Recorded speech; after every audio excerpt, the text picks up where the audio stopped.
welcome. You're tuned in to the best in true crime talk radio. This is True Crime Tuesday. I'm your host, Dave Schrader, along with me, Tim Dennis. Hello, Tim. Hello. All right, we've got a bunch of new stories. Thank you so much to the listeners, by the way. You guys have been sending us some killer, dumb crime, stupid criminals stories that are just out of this world. It worries me on a daily basis, Tim, to realize that you and I, out in public, are walking amongst these people on a regular. Oh, yes. The sheer stupidity and lunacy of some of these people, and it never ceases to amaze me. Every time I think there's no way people could get any dumber, Tim, we get stories like we've got today. Yeah, it never ceases to amaze, does it? No. But thank God for dumb people, especially when they're in other states. I don't like all the criminals in our state. And I want you to know that I do seek out dumb crimes and stupid criminals in Minnesota. Mm-hmm. And either they're just amazingly stealthy at it, or our news outlets are just too Minnesota nice to cover it. So we just don't hear that many. They could be very nice, and they're choosing to put it in the background so we don't hear about it. Yeah. I want like the tater tot hot dish robber. Why can't we come up with a cool character like that out here? I think because we defend our tater tot hot dish way too that is. Yeah, too well. Lutefisk larceny. That's what we should write the book, Tim. Well, anybody can have the lutefisk. I mean, they could take it if they want it. You give it away, right? Yeah. All right. Well, let's get into the meat of today's story. Social media. I mean, there's no doubt, Tim, that we have seen a very strange rise in violent attacks and murder, abuse that is posted blatantly online. I mean, you even have criminals, as we've done on Dumb Crimes and Stupid Criminals segments, going on and taunting the police on their page and essentially leading the police right to where they are.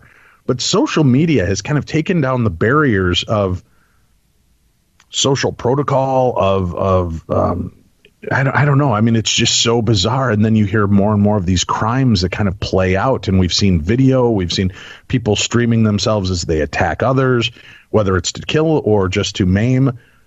It's gotten out of hand. And, I know that they've put things in place now on social media outlets to try to keep a better eye on it. But yet we still hear these stories leak through.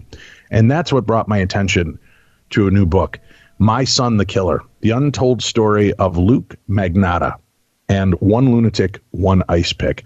Brian Whitney is our guest today to talk to us about this very bizarre, tragic case.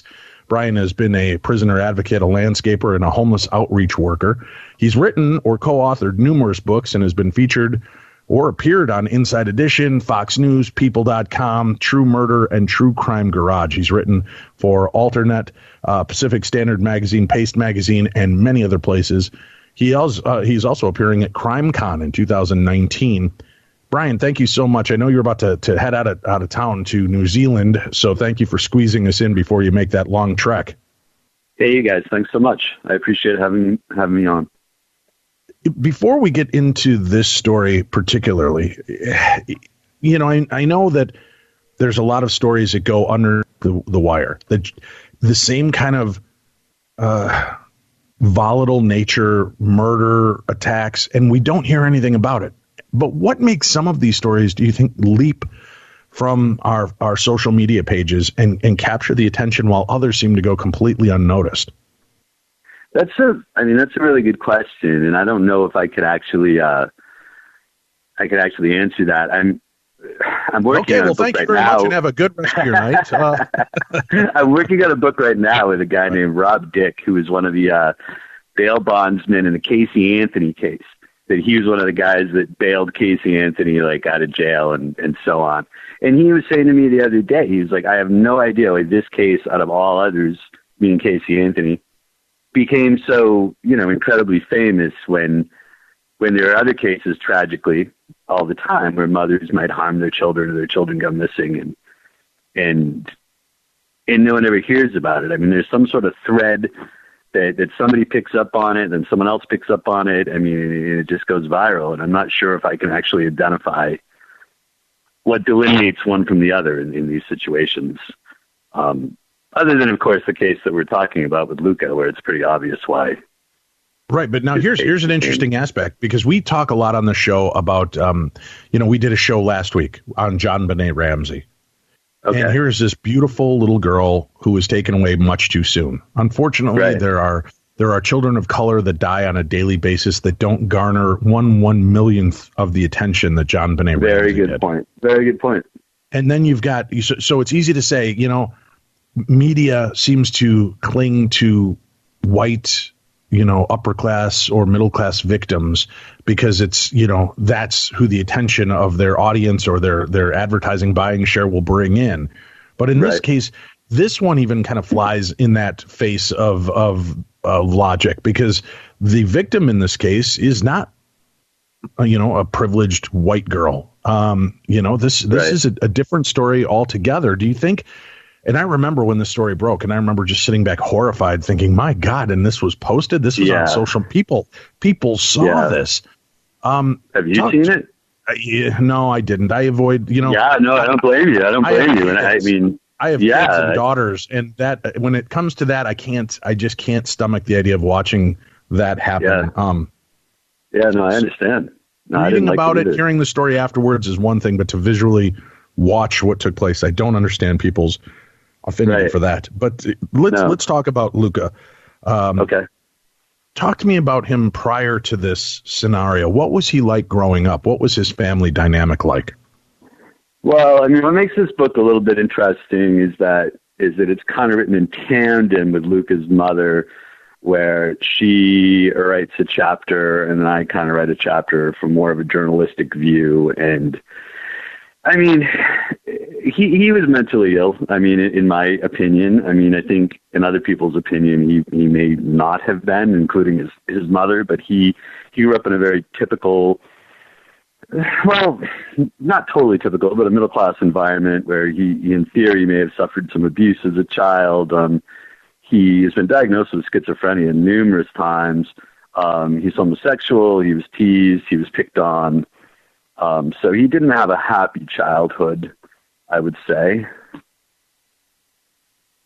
There are a lot of us that didn't. I was, beat up on a regular growing up. I for 4 years, I was kind of the whipping boy because I put myself in that position. And my father, I was more afraid of my dad than I was the kids at school. And my dad did not want to be bothered to have to come pick me up if I got detention. He just wanted me home after school.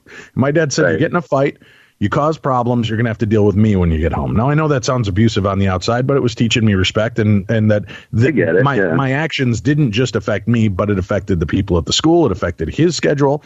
So I toed the line, but I took a lot of abuse for 4 years. And, it's not to say that at times in my life, that little voice hasn't been, hey, let's just run this son of a bitch off the road. It's there. It's there in all of us at one point. But the trigger mechanism is not there. I don't pull that trigger. In this case, he led not such a great life. But what, was there a point in his life? Was there a catalyst? Or do you think it was just, as you said, you think there was already a mental issue in play and then you heap the rest of this on it and it just collapsed like a house of cards? Well, what makes Luka's case so interesting to me, and I wasn't a writer when it happened, and I remember, like a lot of people, were being kind of blown away by the actual act itself that he did, but there were all sorts of signs that he was deteriorating for a very long period of time. I mean, and he did some things that were relatively monstrous. But he'll deny these, by the way. I mean, I should be clear that I interviewed him for this book over the phone and in writing. So when I say certain things like he did something, I should be clear and say Luka has said that if you read the book, he'll say that he didn't. But there were videos that were posted before involving kittens that were very disturbing, and pedos. People for the ethical treatment of animals were kind of chasing after him. He would pretend to be all sorts of different people on social media. He supposedly had, again, he denies this, and I'm being clear about that, but he supposedly had like 80 or so accounts, social media accounts, that he would sort of argue with himself and sort of build himself up. He pretended that he was dating Karla Homolka, who was the Canadian serial killer who was released. Lots of really, really bizarre social media things that would lead one to believe that he certainly was not a well person, even if you would not think that he would eventually do what he did. Wait, so he was making claims that he was in a relationship with a serial killer?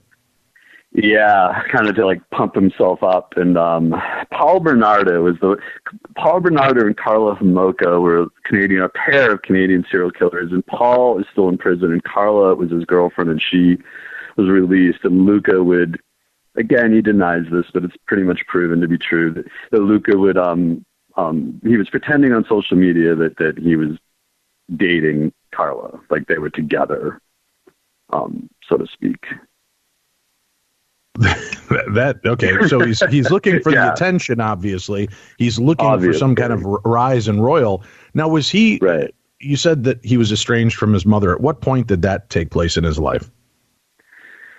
Well, at one point, it was after the videos of the kittens, because people started contacting his mother and saying, "I think Luka has been." All right. Well, reel back for people that aren't familiar with this story. Talk to us about the video. What did he? Oh, yes. I don't even. These videos, like, I'm the kind of person that, I write true crime, and you were talking about. I write true crime, and obviously I'm very concerned with rights of victims and so on and so forth. When it comes to animal stuff, I mean, I have a hard time with it. I have a really hard time with it. So I don't even like talking about this stuff. But anyway, he put up some videos. Again, he'll deny it, but he put up some videos where he basically did things to suffocate kittens and things of that nature online. And after that, it caused quite an uproar. Again, PETA was offering rewards. People were looking for him. Reporters were contacting him and asking if he was the person doing this and so forth. And it was a really bizarre scene. So his mother got wind of this and was concerned, obviously, and he denied doing it, even though she could see him in the video and was like, "That's you," So they kind of became estranged for a while, as a lot of mothers would in a scenario. Really? And how old was he at that point? Oh, man. I mean, I won't be able to tell you exactly, but I'm saying he was in his early 20s. And instead of, I don't know, here's my deal. I've got kids that spread the gamut, and, I've got 30-year-olds, 20-year-olds. And if I saw them hurting an animal on video, I think estrangement would be the last thing. I would be injecting myself more into their lives to try to make sure that they weren't about to jump the rails. What made her kind of decide to step back? Did she feel that there was an imminent threat to her safety as well? She did talk to the police about it, about the situation with the cats, the kittens, and then also he, at that time, was very adamant that he didn't want to speak to her because of her questioning about the situation. So he was kind of the one, at the time they didn't live really close by. He was the one that kind of dropped off the map. And he also, he would say things like, "Oh, I'm living in Los Angeles," or "I'm living in Russia." Like, that was the other thing that he would do, even though he was still just in Canada. So I think that she just didn't know what to do at that point. It's a very bizarre case, obviously. Yeah, like, no just doubt. even talking to you about it, not like, just kind of describing the circumstances leading up to it. It's not like we haven't even gotten to the thing, right. Now, the actual murder, Had he shown violent outbursts toward people growing up, aside from the occasional fist fight, which we all go through? No, he one way, didn't. shape, or another. He did not. In fact, he was bullied. So he did not, to my knowledge anyway, from anything I've read through my research, anyone's ever said, he did not show any violent impulses. So this really did kind of, even though we saw the boiling under the lid with the cat videos, this still seems way out of line for who he was and what he would be capable of, correct? Yeah, well, I mean, I think it's the kind of thing that's sort of like, until someone does something like that, I mean, I think it's sort of out of line almost for anybody where you think somebody would be would be capable of. And no, I don't know about that. Tim and I have known some people through the years that you look at him and you talk to him enough and you're like, that's the kind of guy I want to know where he is at all times so that I don't ever find him knocking on my door. Good point. Yeah, no, I get your point there. Now, you're right in that context. I mean, he was a skinny guy. Like, he was a model, like, not as successful as he pretended to be. He pretended to be a very successful model, and he wasn't. But he was a male escort. He was a model. He would dance in clubs as a stripper, and he was a very skinny, a little bit effeminate guy that you would not necessarily look at as a threat to harm you if you just met him. Sure. Now, the days leading up to this crime, anything unusual surface now that we can look back at it with 2020 hindsight? Well, he started putting up it's all internet stuff. He started putting up videos that have proven to be him later, where he was sort of inferring that there was going to be a video. He would put up videos or leave comments places that say, has anyone seen the video, one Lunatic, one Icepick? And so he was referring to the act before he actually did it, but there would still be no reason that anyone would think anything of it, when he actually did that. But in hindsight, there were signs. So he was teasing this all along. And how many days in advance was that? I'll probably be off a little bit here, so I shouldn't say exactly, but I mean, it was within a month to a few weeks beforehand that things like that were popping up on the internet from him. Okay. Now, I always feel that it's hard to tell these stories without talking about the killer and giving them the spotlight, which is sick. But, it's important also to understand where this person came from and why. But now let's talk about the victim before this unimaginable horror took place. Tell me about her. Yeah. Well, it was actually a guy.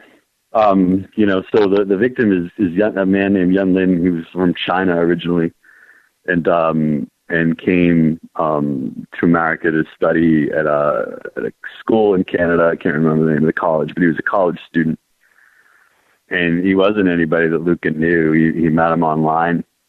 But what was his life? What was his life then before this? I mean, was he good student, good person? Was he running in wrong circles, drug addict? What can you tell us? I mean, he's from China, and he was a gay man, and he was closeted in China. Came to Canada, was thought of as a nice guy. He had a boyfriend that he broke up with, or that broke up with him. I'm not clear on that. Maybe a few months before he met Luka. And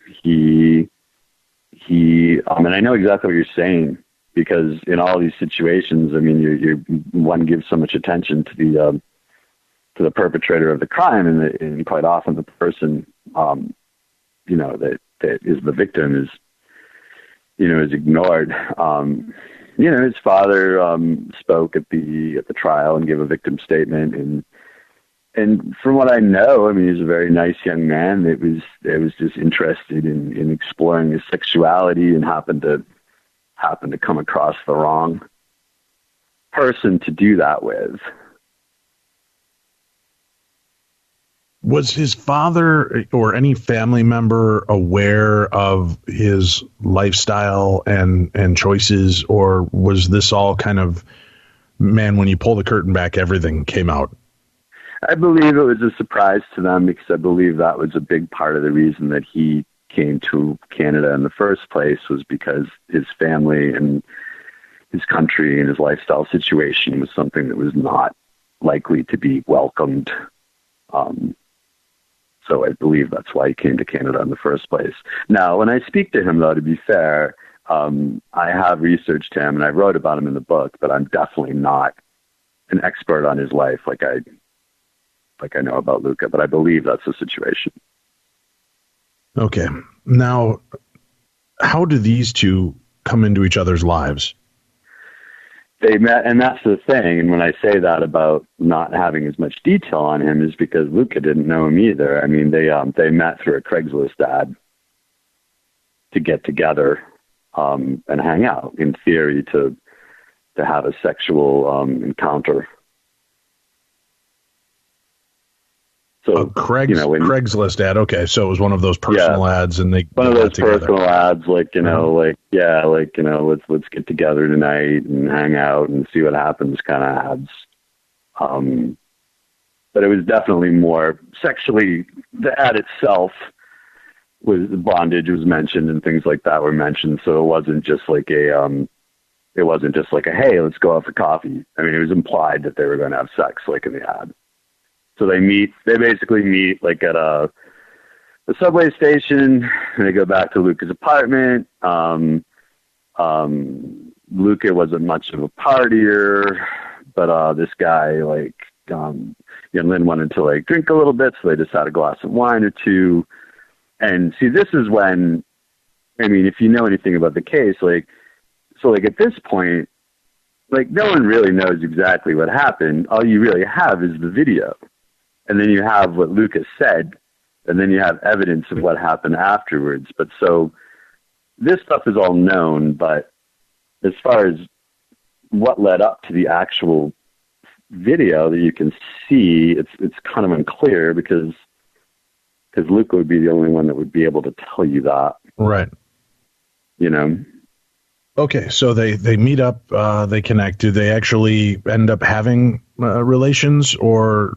In theory, they did. I mean, the victim was naked and tied up at the beginning of the video. And this is one of the things too, because even if you were to say, which I don't think you will, but even if you were to say, and I'm laughing because it's uncomfortable, not because if you were to say, "Oh, Brian, what happened in the video?" I honestly can't really. It's so wild and bad that I could give, if you'd like, I could give some parameters of what happened.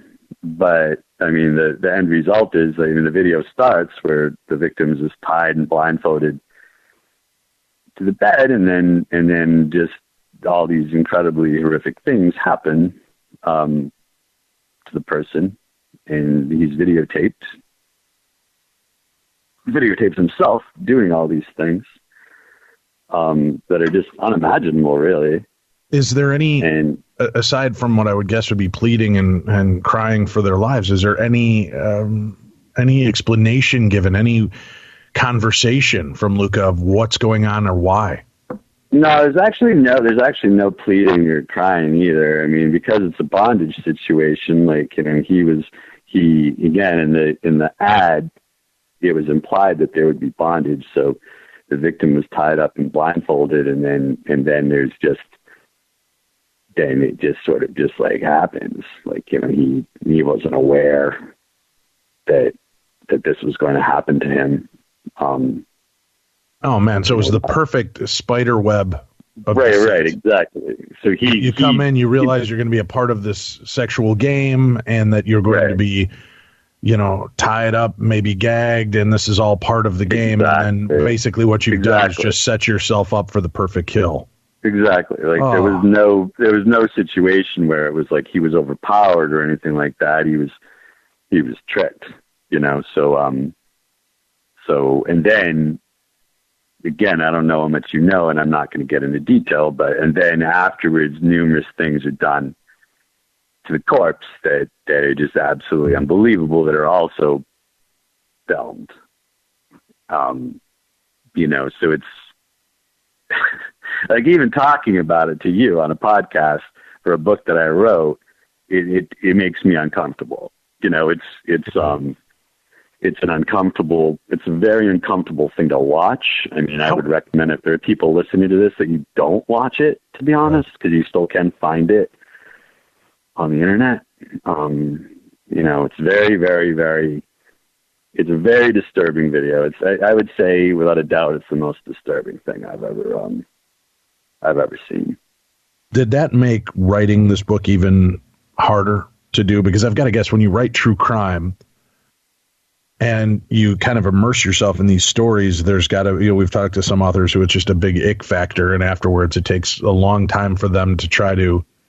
Yeah, I mean, I used to do I used to work as a prisoner advocate for the ACLU, and I used to do like homeless outreach and stuff, and so I have like a lot of background in dealing with some pretty odd people. And I got into, this is just a quick, I'm not trying to digress too much, but I got into this kind of the true crime things. I wrote a book with Gil Valley, who was known as the Cannibal Cop, who was actually exonerated and never actually committed a crime, and so on and so forth. But because of that book had a modicum of success, like then I was able to sort of like angle it into some other decent true crime jobs. So with this one is, because I talked to Luka, so like I'm talking to the guy on the phone, and he's a charming guy, and I'm not a judgmental person at all, is what I was sort of, which was why I was telling you those other facts in my background.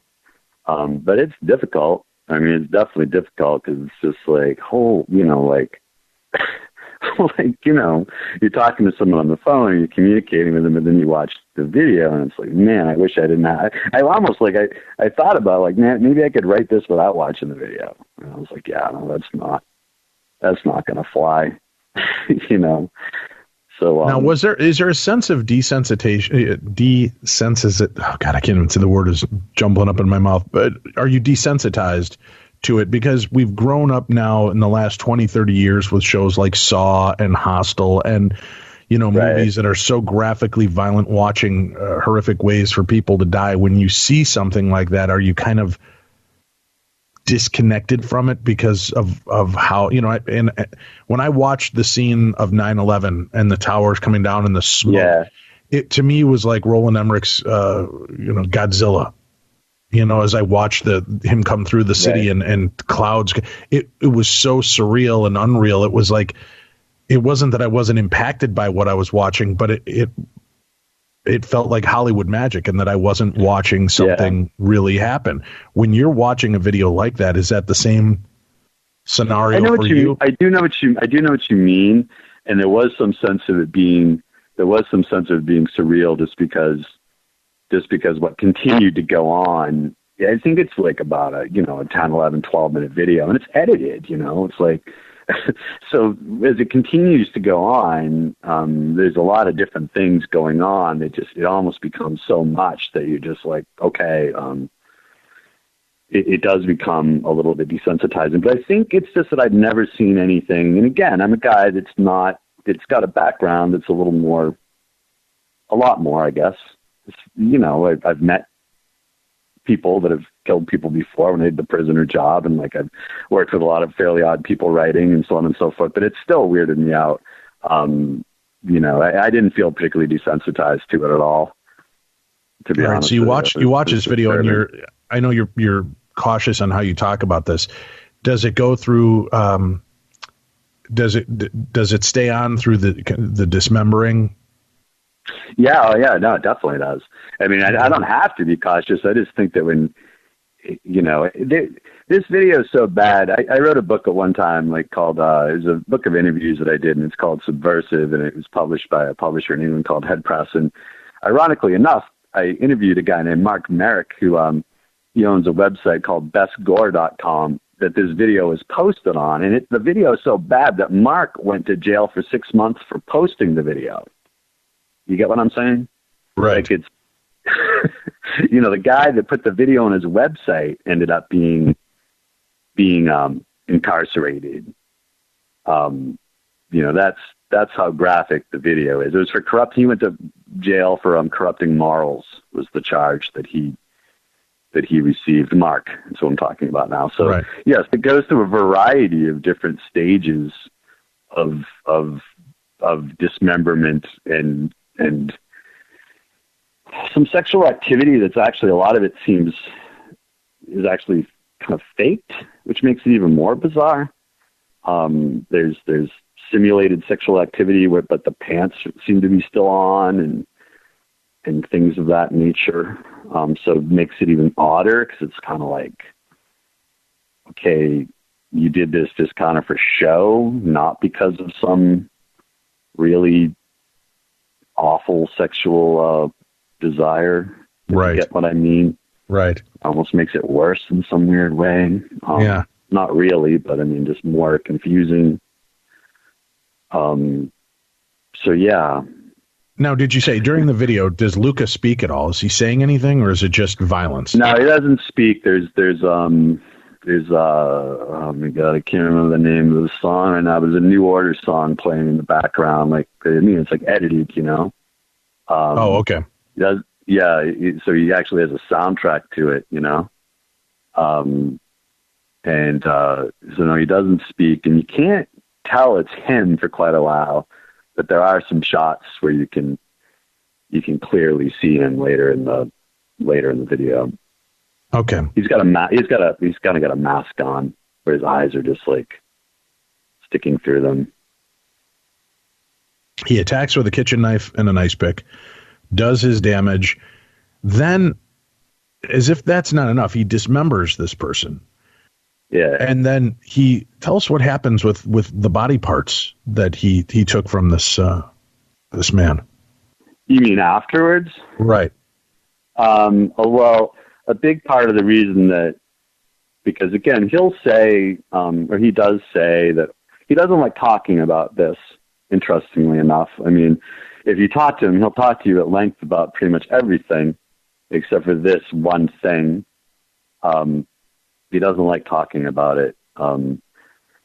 But he was seen, there's a video camera in the hallway, or the lobby, I should say, of his apartment building. And so he basically, he cut up the body and he just transported it in suitcases and other ways to like this kind of dumpster area outside of the apartment building where he lived, where a few days later, somebody, smelled something awful, and they found like a torso. And then he also he mailed the victim's like hand and a foot to like a political party, a person in a Canadian political party, and also to some grammar schools or middle schools. I can't remember which, with sort of these taunting notes as well. Is there any understanding of why those specific people were chosen? Or was he trying to throw them off the scent of who he really was by making these kind of weird connections? Yeah. I mean, again, he will claim that he didn't do that. And because he was the only one there, and he claims that he didn't do that, the mailing aspect of anything, it would just be conjecture, like why he actually did that. But I think it was just another way. My guess is just another way for him to build up the press. And he left. He signed the letters. I'm spacing out now on which one it was, but there was a victim of an English serial killer, and he would sign the letters with the name of the victim. Of this serial killer. So it was all just a kind of a taunting game kind of thing, in my opinion. And he'll tell you about the murder. Has he admitted to that part of it?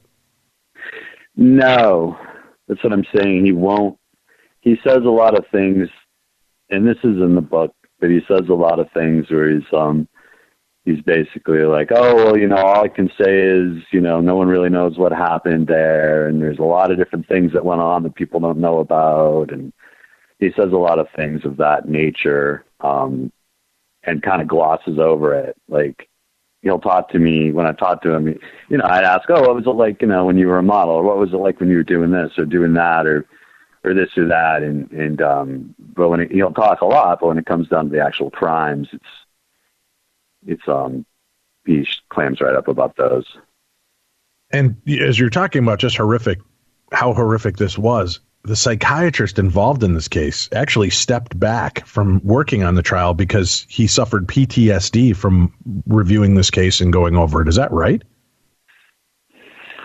There was I wish I could speak to that, but I know that the one that Dr. Joel Watts was the person that, he did a very exhaustive psychiatric report on Luka.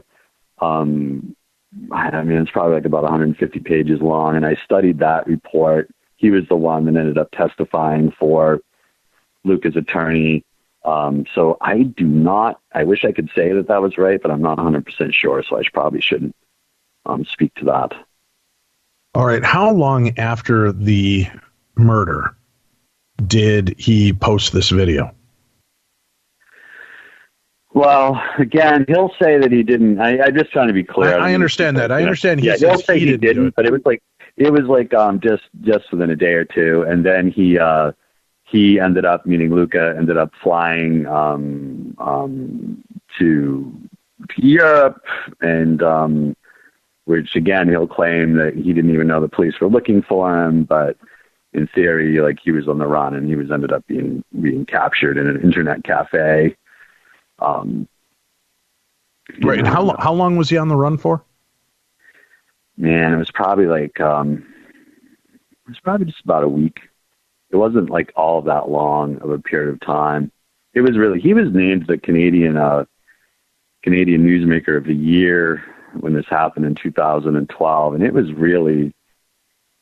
huge. I mean, especially in Canada, and people were really, really motivated to find him. And when he flew, I mean, he used his real name, and wasn't like he was looking for him like whatsoever. And he was just doing his thing. And then he was surprised to see that anyone was looking for him. Is what he says. It's really interesting talking to him because it's hard to tell. He was actually arrested in Berlin, but it's hard to tell,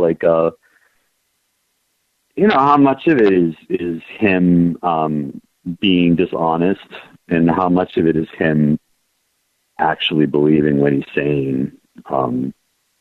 He's definitely not a well guy. I mean, but when they busted him in Berlin, according to the reports, they busted him surfing the net, reading news stories about him. Yeah, he was being sought after. That doesn't mean to none of this is funny, but again, he'll say that he wasn't reading news stories about himself, that he was watching a video and had no idea that anyone was looking for him, and and so on and so forth.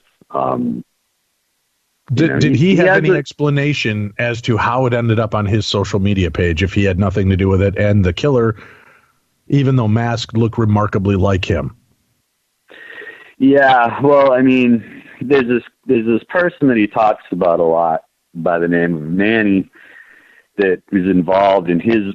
Manny was the one that was abusive to him and would beat him up and rape him, and Manny was the one that made him hurt the cats, and Manny was in the apartment with him and the victim, and Manny was in charge of this, and Manny did that.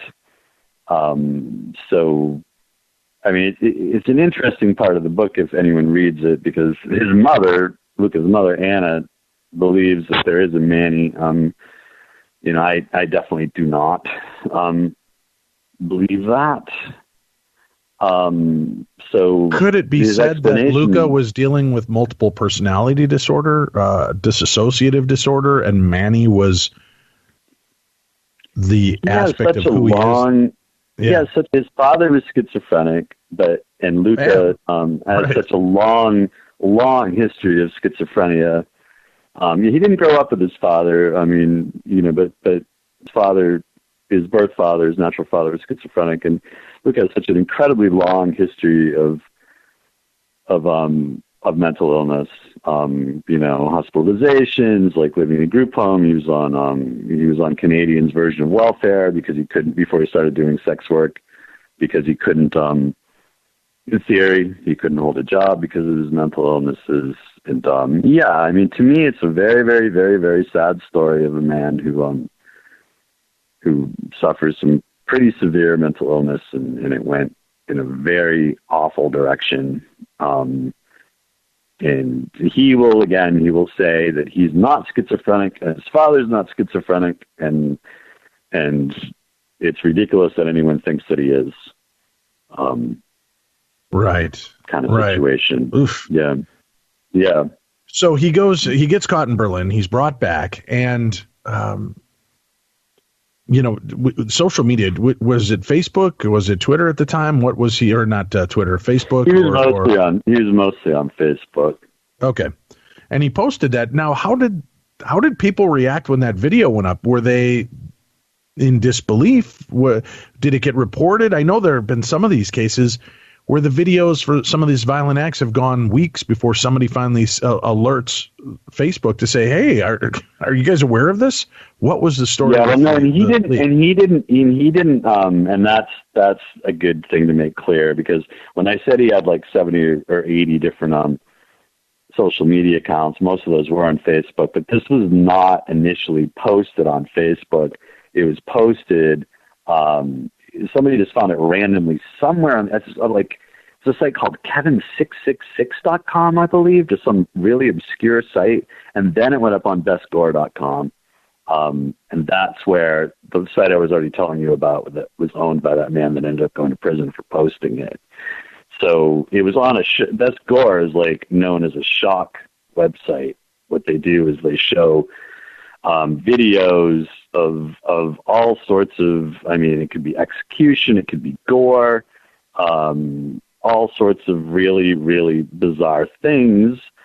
And that's where the video was posted. And then there was a lot of situation where a lot of people it's got to be fake. This can't be real. Video, this video cannot be a real video, and so on and so forth. But that was before, the body was found, and then it all sort of tied together, what actually happened. He's caught in Berlin, brought back. How long does this case go through the court systems, and what all unravels with that? Well, he had these extensive psychiatric examinations, obviously, because, well, maybe not so obviously, but his attorneys were definitely trying to get him off in Canada, it's NCR, which is not criminally responsible. So Lucas says that he never wanted to take that plea, that plea was never anything that he agreed to do, but his lawyer kept telling him, well, this is what we need to do, and so on and so forth. So Dr. Joel Watts came out and said that he was in fact, suffering from mental illness. He never testified, meaning Luka never testified at the trial. And the trial itself, I believe, lasted about 10 weeks or so. And he ended up being convicted. I'm trying to remember the actual length of the sentence, but he was found guilty of murder. And I believe he got 25 years, but it's also 25 years kind of open-ended. It's like a minimum of 25 years. Canada's a little bit different in that sense, but and he now resides at a facility called Port Cartier, which is where I've spoken to him and mailed him a few letters so far. His mother agreed to supply you information to co-write this book. She reconnects with her son after the case is finalized and he's found guilty, or was she reconnecting with him during the case? Yeah, well, to be honest, it wasn't that she, real quickly, it wasn't that she agreed to supply me information. She was the one that was actually writing the book.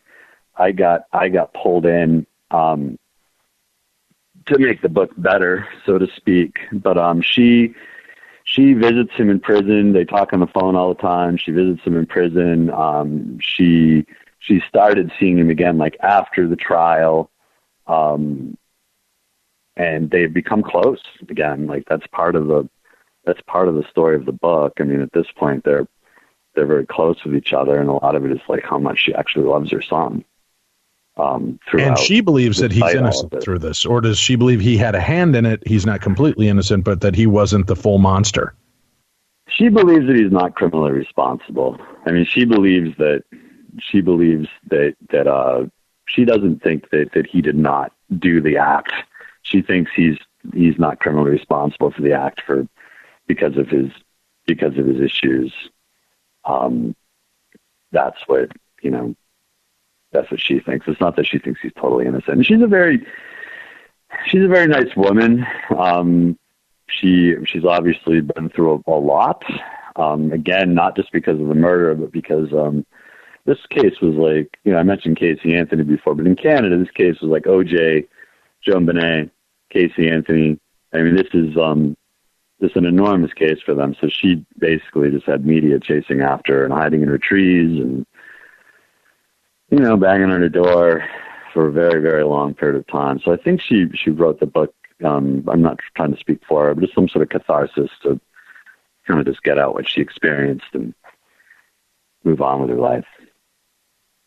Well, that's good, I guess, to a degree. Is it hard as a journalist and an author bringing that vibe to the book and dealing with somebody who has a completely cut and dry version of how she believes the story went down or how her son should be looked at? How did you balance that in a book like this to let the reader know that there's more than just her side of this that's going on? Yeah, I mean, that's a really good question. And again, that's sort of why I got involved in the book in the first place was, you know, the publisher felt that there needed to be a little more balance to the book. It was hard. I mean, it was definitely a challenge, you know, and even though I'm saying all this stuff about Luka, you know, I talked to the guy a few times. I haven't said this, but he never gave an interview to anybody but me. Like, so since any of this has happened, so, you know, he trusted me to work on his book with his mom, and his mom trusted me. So it was very difficult trying to do a job where Anna, Luka's mother, his name is Anna, where Anna, and even to another extent, Luka, you know, that people that were like, okay, we're trusting you to work with us on this, and still, you know, and still not present things like in a rosy manner of like, oh, hey, Luka's a great guy, and none of this, you know, nothing really happened here, and so on and so forth. So it's definitely extremely challenging. But I also, you know, as a writer, I appreciated the opportunity to take on a challenge like that. So it was definitely an interesting project as well. Is it hard to shake that and all the information and the video and the story after you get done doing a book like this? Do you have to go through a clearing process to get you back? No, I mean, I get what you're saying, and I don't discount that. I think what was hard was when I was actually, the days when I watched the video were a little hard. And then there were a few days that were definitely stressful. But the thing is, you know, I'm a working writer, so I'm off to do, you know, right now I'm promoting this book, but I'm also doing other things. And I think when you do whatever your job is, if you're doing something that's a little bit odd or dark, I think the thing is you deal with what you just witnessed, and then you just kind of keep going on and do your job and, you know, work in another area and just kind of keep moving on. So, I mean, I think it's a lot harder for Anna, I mean, obviously, than it is for me. Right. Yeah. Right. And when you're putting together to do a book like this and you're talking to the killer, you're talking to the alleged killer, you're talking to his family members and people, what out of all of this, and I mean, it's a disturbing story from start to finish, but what was the most surprising to you through all of this? Well, I mean, I think if people read the book, the interviews with Luka are rather fascinating, and I was surprised at how consistent he is with the way that he was all along. Like, if you hear him, anything you've read about him or anyone's read about him, there's a lot of stuff around there where he'll be like, oh no, well, I didn't actually do this.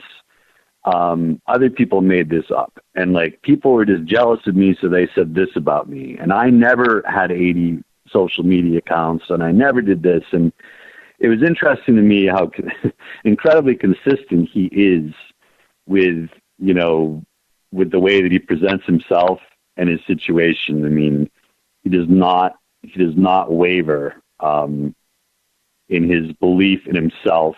And, he's very now even, he's like, oh, prison's not that bad. And I do all this stuff and I do this and I do that. And, I wasn't expecting necessarily somebody to be, like, oh, I feel really bad about myself or what I did. But it did surprise me that there was almost an incredible, consistency over the last 6 years or so with what he's saying. His story hasn't wavered one little bit. And I think that surprised me. Do you think he'll be out at the end of his 25 years, or do you think they're going to keep him buried and hidden away, especially because he shows no remorse? Yeah, I mean, that's tough. I mean, I think it's tough anyway. I mean, again, in America, if you did something like that, you wouldn't be just getting 25 years minimum, So, I mean, I really don't know. I mean, he's such a famous person in Canada.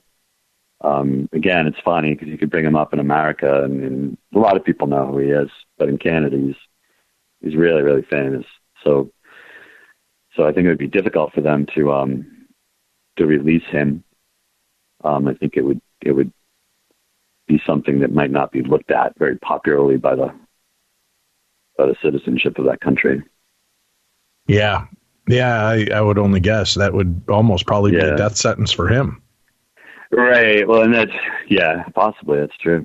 Yeah, I didn't even think. And not that I'm showing any concern for him. I'm just saying, I guess why they might want to hold him back. Right.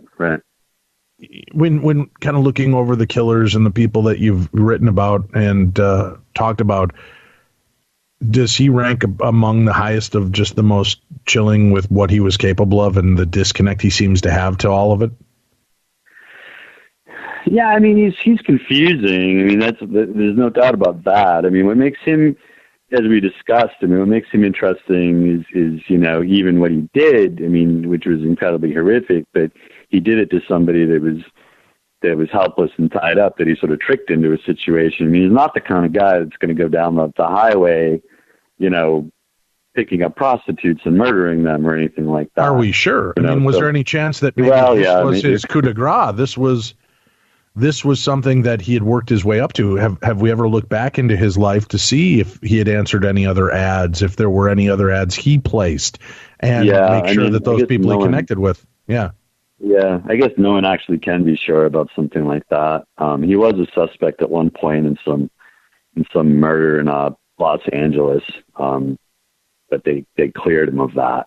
But other than that, I haven't heard of any. But you're right. I mean, when you say, are we sure? I mean, I don't think we can be. But in my background, it's like, I've written a fair amount of books, but really just 3 that are out now that are completely classified as true crime. And yeah, he's definitely the most frightening guy in that concept that I've worked with. But it's hard when somebody that says something too. When okay, he wasn't even related to this person. Casey Anthony, creepy element to examine as well. Yeah, well, this book, the Casey Anthony book, we have an agent and we're working on it, and we haven't even sent it out to any publishers yet. But now Casey Anthony is she's an entirely different ball of wax than Luka, and that concept of like, yeah, she's definitely a scary person, no doubt about it. I would guess. Do you when you're not writing books like this, do you take a year or 2 off between them? Do you spend a lot of time in adult coloring books, or what? I know you get a job, you got to do the job, but again, this seems like it'd be a heavy task. Yeah. Yeah, it can get a little weird. Yeah, for sure. I mean, I really like the lifestyle. I work at home. I hang out with my dog. So it's. I think it'd be different if I had to write things like this in an office environment. Then I'd probably be out of my skull. I'd be more concerned that you're at home isolated doing these type of things. Yeah. We're going to have to keep a close eye on you, Brian Whitney. I don't want you turning Dexter on us in the future here. Yeah.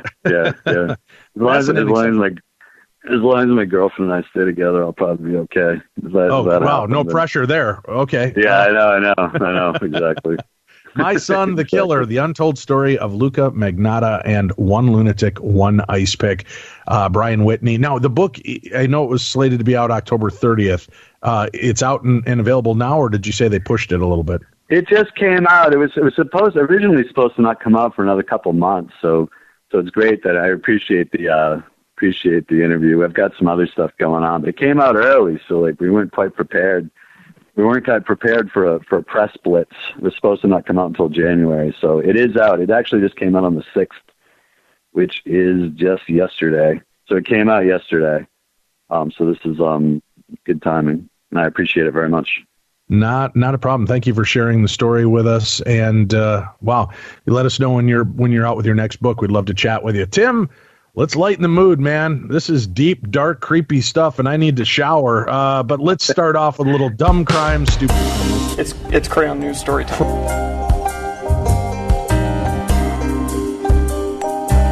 What happened with this dude, Christ Bearer? I heard he cut his penis off and then jumped off a balcony. Suspect pulls gun from butt, shoots twice at Denver police. What is your emergency? I need help. And what's the problem? I'm too high. You're too high? Yeah. Dumb crimes, stupid criminals, one of our favorite parts of the show, Tim. And, sometimes I do start off with some stories that are a little darker and weirder. We're going to do that now. Okay. So, again, if you share this part of the show with your children, just forewarning you, the next couple of stories are kind of bizarre.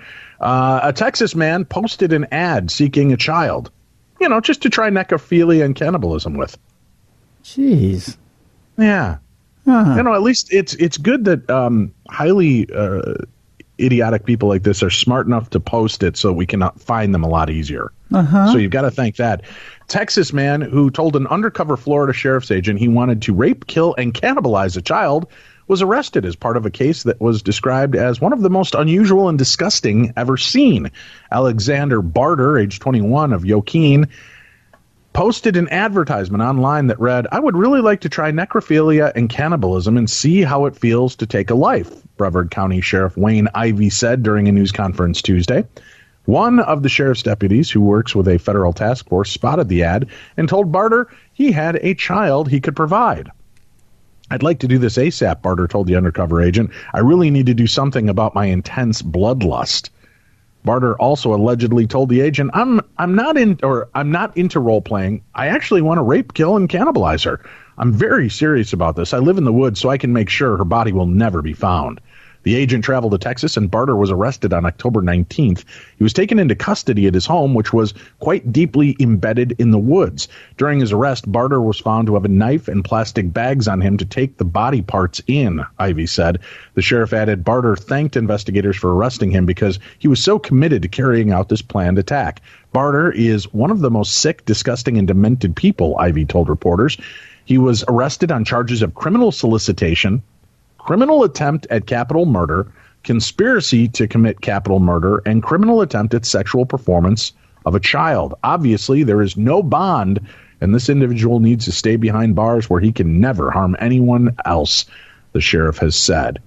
Now, I know that I've passed on other stories, and I've told, Tim, we've addressed that when right. we just send us straight up child abuse stories. Yeah. I don't like to talk about those. This was a case where it didn't happen. But you talk about a dumb crime and a stupid criminal posting it in a public forum like the Weekly Shopper. Hey, really looking for a kid that I can, eat and have sex with their dead body. If you know of anybody, send them my way. What the hell? But thank God, like I said at the beginning of this, thank God that they're so stupid that in their concept, this was a good idea. Do you think, Tim, in this case, as he said when he was arrested, "Thank you, because I didn't know how to stop this bloodlust." Do you think that he did that on purpose, hoping to be caught? I think so, yeah. I think he just jeopardized himself so that somebody would catch him, bring him in, and stop him once and for all, yeah.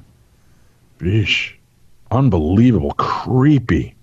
Very. And that there's people out there that are thinking that are just like, I wonder what it's like to eat a child. What the hell? Man, I don't know. The world is just getting weirder and weirder by the day, Tim.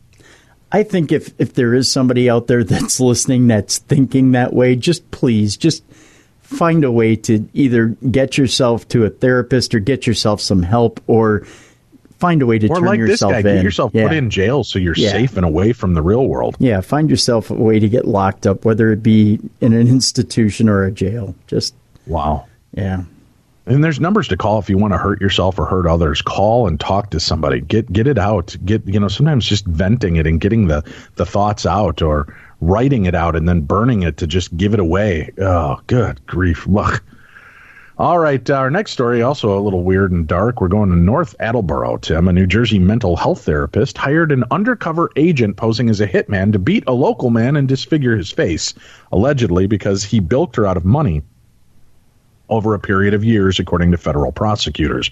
Diane Silva, 58, of Summers Point, New Jersey, wanted the unnamed local man's pretty little face bashed in and added a broken arm would help too, according to an FBI affidavit filed in the U.S. County District Court in Camden, New Jersey. Sylvia, a clinical social worker who operates an office in Linwood, New Jersey, appeared in court Monday and is free on $50,000 unsecured bond. Neither she nor her attorney could be reached by the Sun Chronicle for comment Wednesday. She faces one count of solicitation to commit a crime of violence for allegedly paying an undercover FBI agent posing as a hitman $5,000 to carry out the assault. Tim would have done it for $50 and a McRib. What the hell's wrong with people? Well, 2 McRibs. Let's not go cheap here. I mean, it's true. Yeah. By the way, McRib's back in Minnesota. Thank you, McDonald's. Oh, yeah. In a bizarre scene straight out of the HBO hit The Sopranos, Sylvia was counseling a former member of an organized crime gang and asked him in September to conspire to kill the North Attleboro man, according to the affidavit. She allegedly later told the patient she wanted to just permanently disfigure the man's face, according to the affidavit. The man told Sylvia of his past gang affiliations and prior associates, the affidavit states. Instead of carrying out her plan, the patient contacted the FBI. Then introduced the undercover officer to Sylvia as the hitman. Meetings with the undercover officer, during which she made the alleged proposal, were audio and video recorded, and she also texted the agent, according to the affidavit. All he has is like big muscles and a cute face, Sylvia allegedly said, adding she wanted him to have a bashed-in face that's not going to get better, the affidavit states. Sylvia said her intended victim was a con man who bilked her out of an unspecified amount of money. She allegedly said he ended up with some stuff on me and threatened to report her to the licensing board and threaten her career, according to the affidavit. When asked how assaulting this man would help Sylvia, she allegedly replied, "It's just going to make me feel better. And it's the only way I can get him back," the affidavit states. If convicted, Sylvia faces up to 5 years in prison and a $250,000 fine. So obviously she must have had sex with him as a patient. I guess, yeah. Yeah, and wanted him back. So if he's horribly disfigured, nobody else would want him. So then she could get him and take care of him. That's bizarre logic. Cuckoo in the nut, as my mom would say. Yeah. You know, Tim, when you think baby shower and gifts, it can be an overwhelming task. Sure. What do you pick? What's the best kind of gift? And for God's sakes, the most important thing is which store is best to shoplift that gift from? Well, we're going to Peoria, Illinois, Tim, where a woman was caught stealing baby clothes. A weeping Walmart shopper said she had no other way to provide a gift for her sister's baby shower. Police said security at Walmart at 3315 North University Street alerted Peoria police regarding a theft in progress at 1:20 p.m. Saturday. Security had stopped the woman, caught trying to leave without paying for several items of baby clothes stuffed into a bag, according to a Peoria police report. Sobbing to police, she admitted the attempt theft. She was going to her sister's baby shower and had no money to buy a gift and didn't want to be the only one to show up without a gift, the report stated. She was given a notice to appear in court on account of misdemeanor theft. Now, that's neither dumb nor stupid. No. And the reason I included this story is that this does affect a lot of people. You want to give, you want to be a part of this, and you don't want to feel like you're on the cheap. Well, here's a couple of concepts you might want to do. A, avoid the baby shower. B, what if you just tell that person, I love you with all my heart, and I know you're going to get inundated with clothes and diapers and all types of things. What I'd like to do is be there to help you. So if you need a break or somebody to come over and spend the night to feed the baby for a few nights so you can get a full night of rest, I would like to offer my services. That would be, to most moms, the best gift you could ever give. Sure. And to those dads, too, that are just maybe not good at getting up in the middle of the night. Yeah. But honestly, helping a new mother deal with the baby and giving them a break during the day to get some sleep in, or coming over and helping to clean the house, maybe make some meals that they could put away and freeze. Those gifts are just as important as the materialistic gifts that, we give. So, if you find yourself in a bind out there, folks, don't become one of our dumb crime, stupid criminals. Try to think outside the box. Well, truly, the best gift is something that you can give of yourself. Let me ask you this, too. If you're in that Walmart at that time and you see that lady being arrested for trying to shoplift a baby gift, do you step in at that point and let's just say it's what was the dollar amount on it? Was it like $15? It didn't say. Okay. A couple baby outfits. Yeah. Yeah, a couple baby outfits are what, probably $30-$40 at Walmart? Yeah. Okay. Yeah. Do you step in and pay for it and see if Walmart will waive the charges? Yes, but here's the problem. I know some security people that work at Target and Walmart, and they spirit away people pretty quickly. So if they know that you've busted, they'll grab you before you head out the door or right after, and then they bring you back in the security office where they call the police. So in most cases, you and I, as a casual observer at Walmart and Target, would have no idea what just happened. So we might see them bringing a crying woman in, but we don't hear the story. Oh, okay. So, yes, certainly, if that was the case and I heard somebody crying that they wanted to just provide these gifts and they had no way to do it, I would offer. Hey, you know what? Too. Let me take care of that for her. Yeah. It's my fault. I told her I was going to give her the money and then told her I wasn't. I was joking. She thought I was being serious and she was caught between a rock and a hard place. If anybody should go to jail today, it should be me for playing a game like that. Here, let me just pay for it. Can you drop the deal? I would do whatever it took to get her out of it. Sure. If you heard that story up front. But I don't think most of us get that chance to know. And I do know that there have been a few security guards and agents that I know personally who have dug deep into their own pockets after hearing a true story like this and have ponied up the cash to take care of it so that they could have a gift or have food to take home to their kids that night, or work something out with them. So I do know that there are some, but in some cases, they also have a job to do, and they have to follow through. And once you've committed to a certain level and police have been alerted, there's really nothing you can do as a security guard. You kind of got to let protocol follow through. True, and you can't pony up for everybody who has an excuse. I know that too. Right. But right. What really breaks my heart, my daughter worked at Target, and when they would have power outages, their freezers were good for X amount of time, like the backup generators. And then after that, they would just have to bring in these dumpsters and they would throw out all the food. Ooh. Instead of contacting local food shelves. Yeah. Legally, and this is a law that definitely needs to be looked into because you talk about a dumb crime, they would throw away thousands of pounds of food. Oh, my gosh. That could have been used that night at shelters, but it's because it's thawed out. It has to be cooked immediately that day, and they have no way to guarantee that it's going to be. So they would just they have to discard it.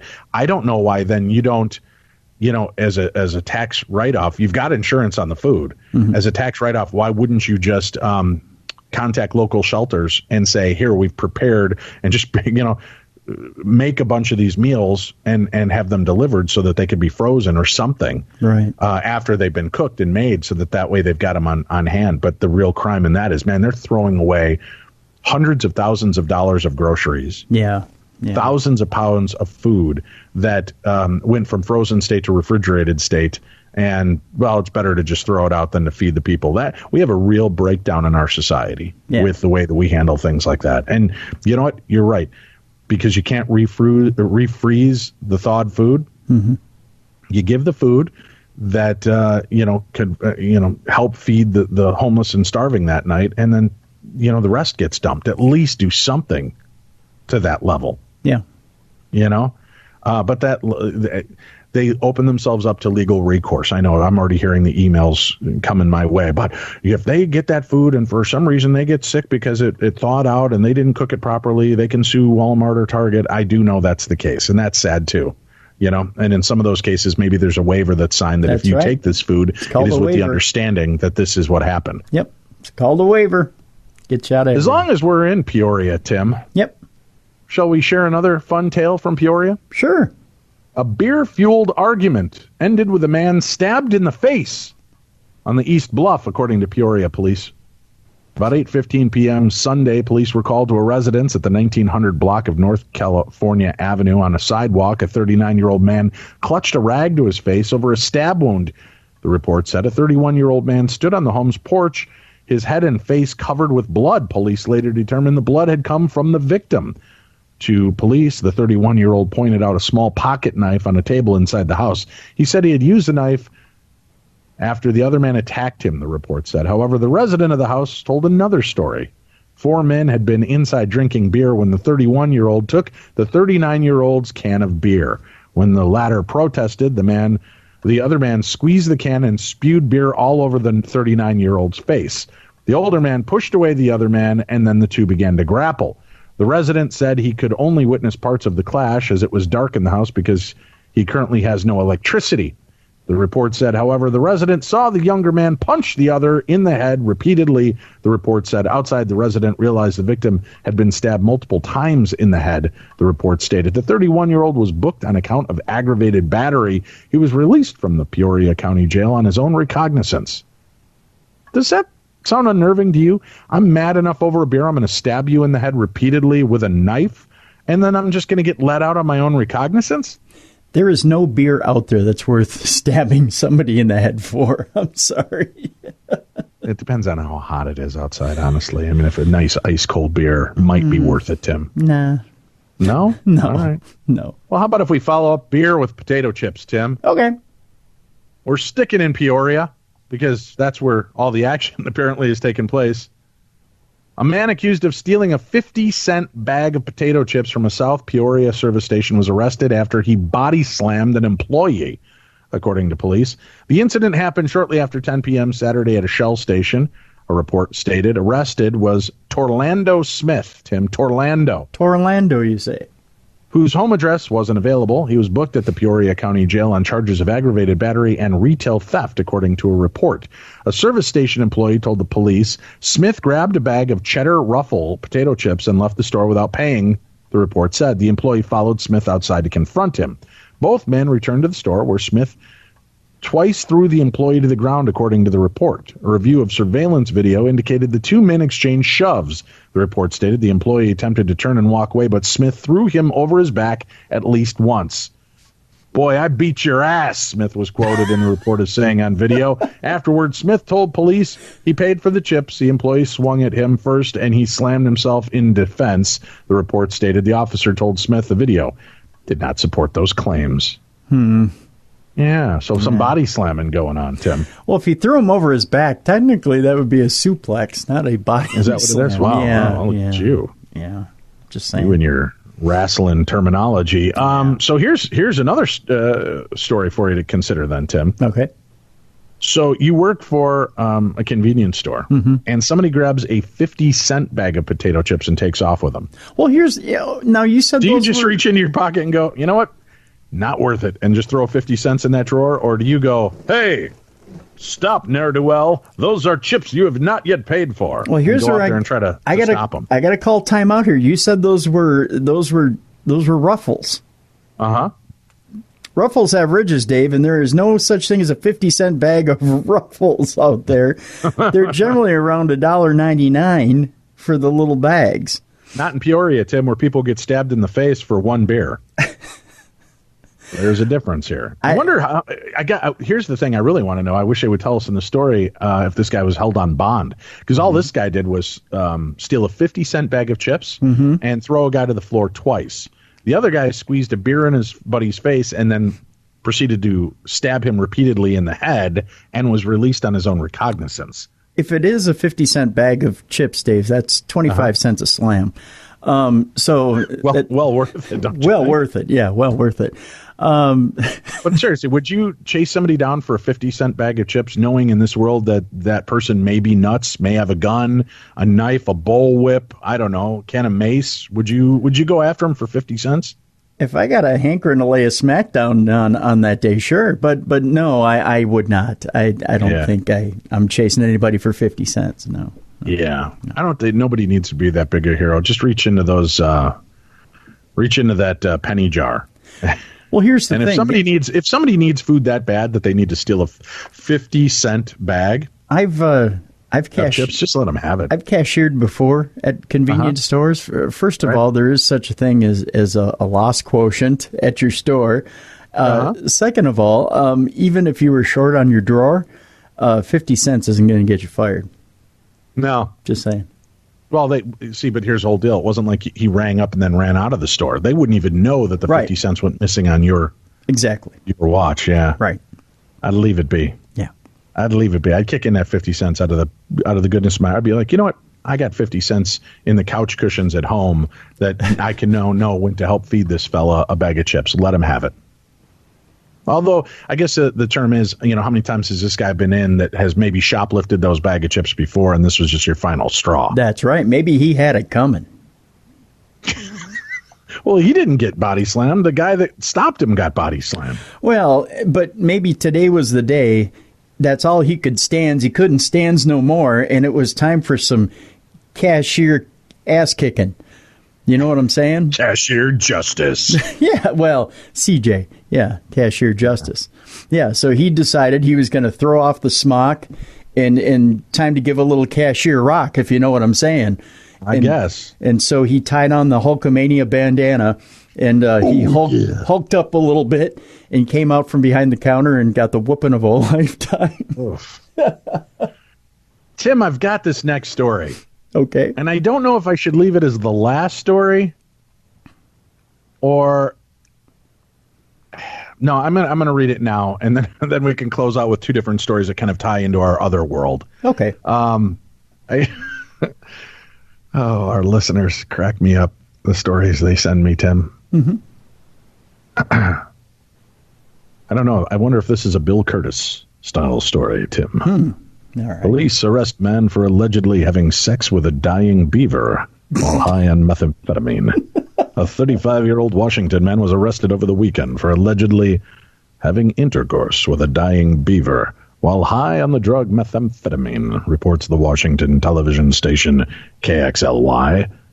Don't bother pinching yourself. Yes, this is real life. It started around 9 p.m. when a local woman came across a beaver that had been struck by a car. Someone help me save this beaver, she wrote in a Facebook post. I flipped him over so he would walk, but his leg is broken. Aw. She was able to move the beaver, but out of the way of traffic by placing it on a towel and dragging it closer to a nearby pond.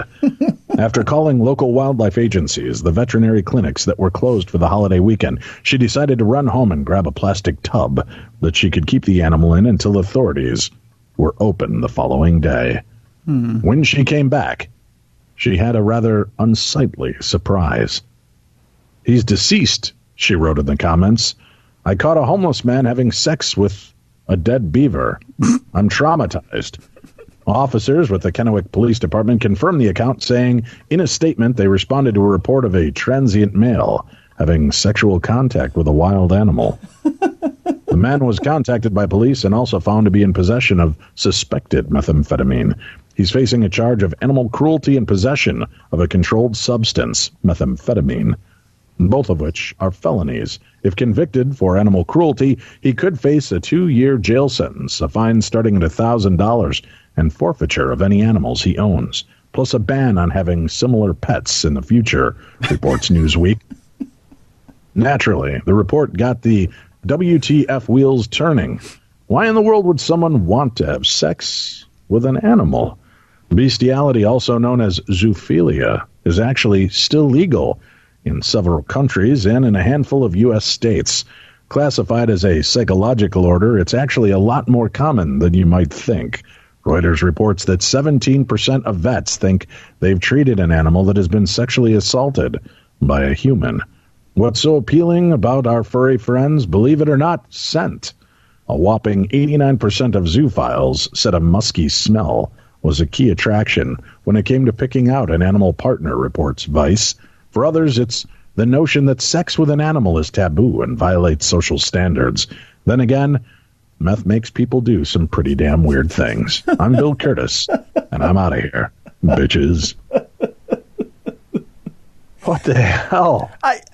All right, can I build a defense for the homeless guy for a second? Oh, I don't know that you should. I don't. You know how people feel about their animal cruelty, my friend. I know. And I would like to now turn this section of the show over to Tim Dennis. Please send all mail to Tim at darknessradio.com. Tim, you have the floor. Maybe, just maybe, the beaver was still alive when he got there. And maybe, just maybe, he had Dr. Dolittle-like powers. And maybe, just maybe, in that last moment of that beaver's life, that beaver looked that homeless man in the eye and said, listen, I know you're riding the snake right now.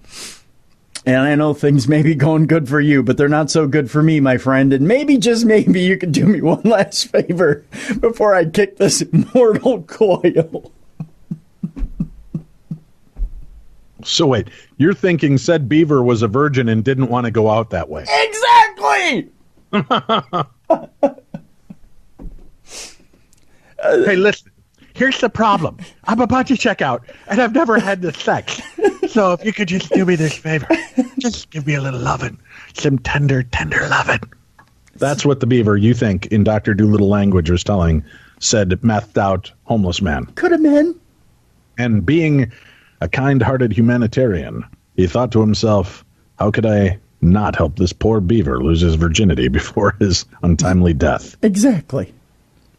Tim, you might need help. You might need help. I'm just saying, we don't know. We weren't there. I'm pretty sure we do, Jim, that's not and never will be the case.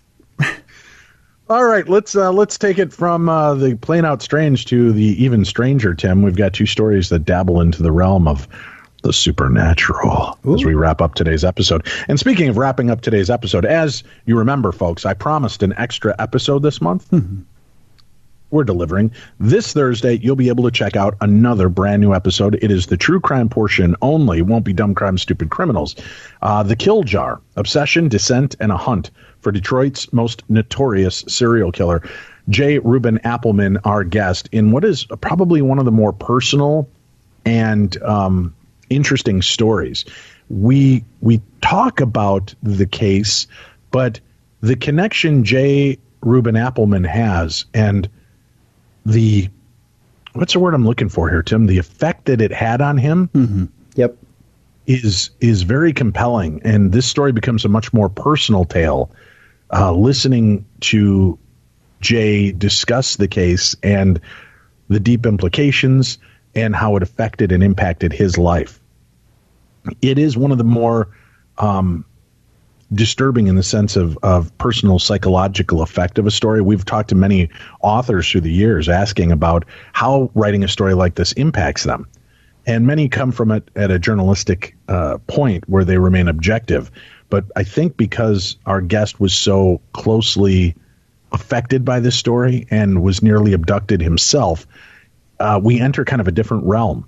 So that's the episode we're going to give you this week as an additional episode. I think it's fascinating, and it really gives a different insight and look into the effects of these type of stories have not only on the public, but on people that grew up in that era and may have been impacted by the story, and then dig deeper and uncover what could be a very creepy and very disturbing conspiracy behind it.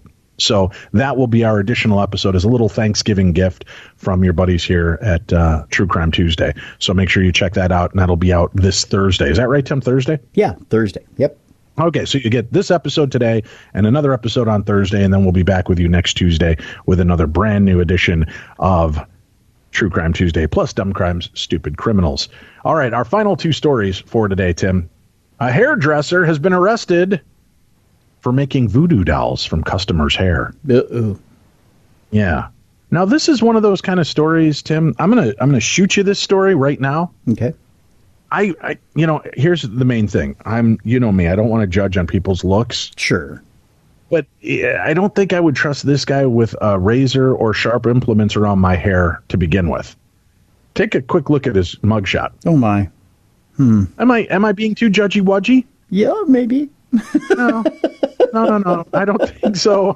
You know what? You could be my gas station attendant. You could be my postman. Wow. I don't want you near sharp implements by my head or face. You said postman. I don't know that I'd let him near my house to deliver my mail. Oh, see? So I'm judgy-wudgy. A hairdresser from Nolans was arrested and accused of using his customers' hair to create voodoo dolls and cast curses upon them. This is an interesting story, Tim, and we're going to have to dig deeper into this. We may have to do an episode of Beyond the Darkness on this, because according to the New Orleans Police Department, a 29-year-old Enoch Azaka collected the hair he cut from his customers at the Old City Barber Shop and used it in black magic rituals. New Orleans Police Chief Ronell Serpis says Mr. Azaka used his skills as a voodoo sorcerer to cause pain and illness to his victims in order to extort money and sexual favors. The victims, describing suffering from acute migraines, back pain, severe rashes, respiratory problems, and even some sudden and eerie hemorrhages that would cause blood to come out of their eyes, nose, and ears.